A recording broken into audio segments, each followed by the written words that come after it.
XRP, dark pools, private ledgers, and $100,000 XRP.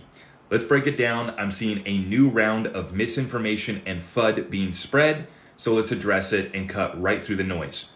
For the people that have been around, I'm not going to be explaining anything that you don't already know, but this is for the new people that are getting scared. They're hearing that their XRP is only at $2 and the institutions are going to get XRP at 100,000 on the private ledger.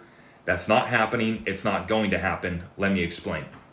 What's now being referred to as dark pools, and this is actually a common name for what are OTC exchanges, over-the-counter trading for institutions. That's what takes place where institutions go to buy and sell away from the public order books. The same thing is done in the stock market. It's done with other cryptos. This is nothing new or specific to XRP. So let's get that out of the way.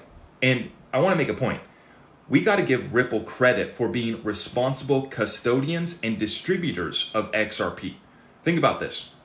Ripple's only been selling XRP over the counter to their institutional partners since 2019, which means they've been able to get rid of their massive supply of XRP without impacting the price negatively. In fact, XRP's pumped tremendously since November, right?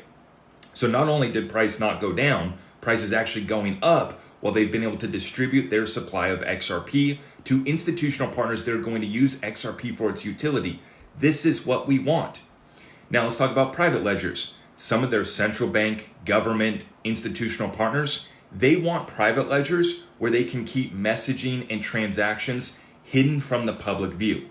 This is nothing special. It's nothing crazy or nefarious. It's just very common. And this is why you see other blockchains like XDC have the same hybrid model where they have a public side of the chain and they have a private side. Same thing that Constellation DAG did with their work with the Department of Defense. The Department of Defense doesn't want their transactions on the public ledger.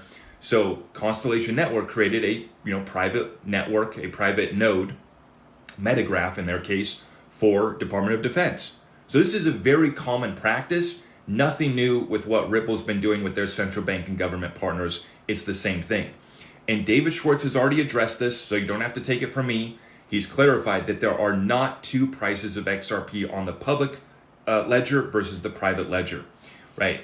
And what folks really need to understand here is why would an institution go pay $10,000 per XRP on the private ledger or even in the OTC dark pools? Why would they do that when it's available on the public market for $2?